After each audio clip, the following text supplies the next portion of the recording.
Alright, so after a generous 3 hours of sleep, we are making our way to the walking tour that we have scheduled today in Akihabara. And we're going to be using the train services for the first time. So, I mean, are we going to get over there? You know, we gave ourselves an extra 30 minutes to get there, so just in case we get lost.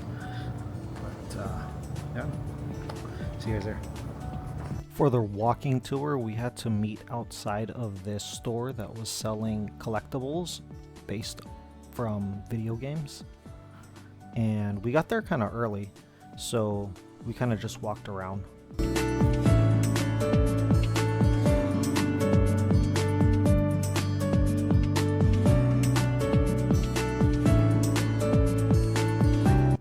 So this ended up being the meeting spot, and it was actually a pretty good amount of people. Now for this tour, I'm gonna have to apologize because I did not write down any of the names of the locations that we're gonna be going to. So I'll probably just be giving general descriptions, except for the last destination, which was Ueno Park. I do know that one. So after Akihabara, the first destination we go to is a Confucian temple.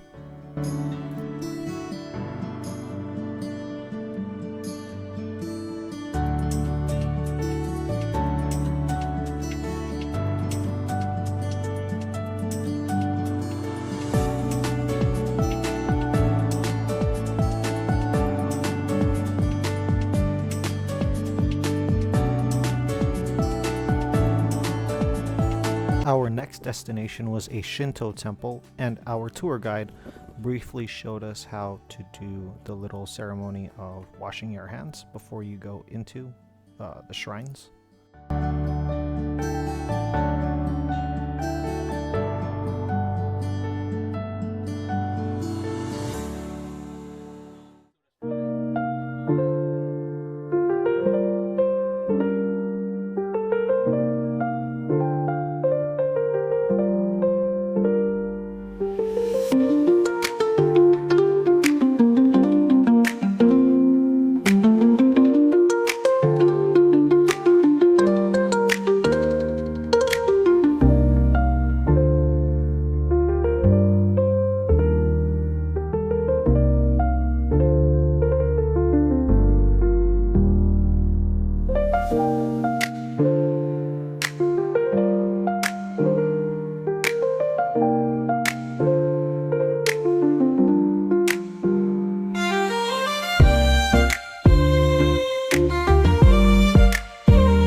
There was a little shopping area here at the temple, which our tour guide recommended getting ice cream from.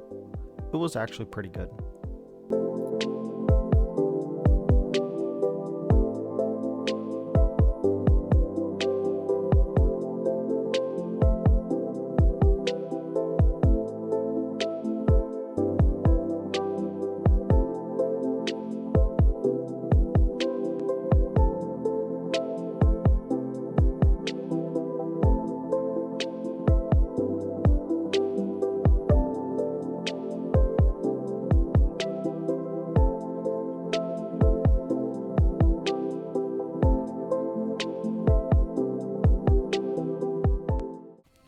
After that, our tour took us to a marketplace.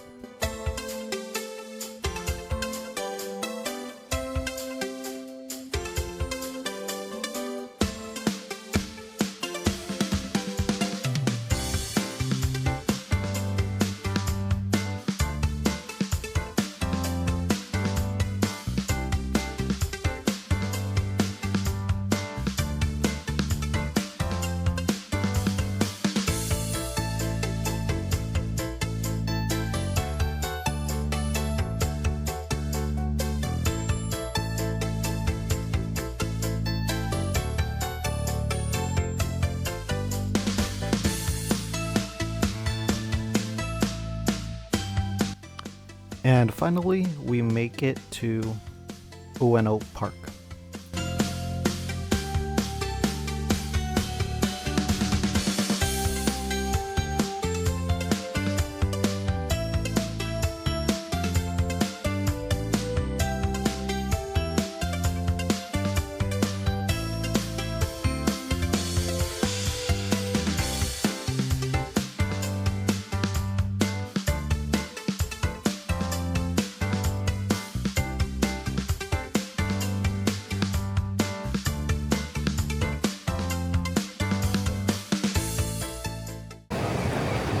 almost a full 24 hours here, and we're navigating Tokyo by ourselves.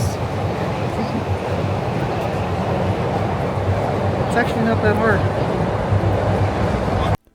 The plan from here was to decide whether or not we wanted to go back to the hostel before going forward with our plans to do the go-kart street experience later on that night. We ended up just getting some food and heading back to Ueno Park to rest until later on that night. I actually ended up dozing off after eating some convenience store food.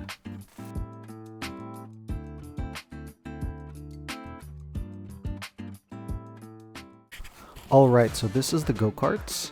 It was about 2 hours long, and about an hour in, it actually started hurting my wrists. One tip when it comes to the go-karts though, is that if you bring up the seat closer to the steering wheel so that you can bend your knees and rest your heels, it makes it a lot more bearable to do the whole 2 hours between having to accelerate and brake. Unfortunately, I didn't get any footage during the actual experience, so you're gonna have to just experience it yourself or look it up on YouTube. And now we come to the last place for the night, which is Shibuya Crossing. It started to rain at this time, and we had to take a couple of trains to get here from the go-kart place. It was alright. I kind of expected more, but it's a really busy crossing, and that's about it.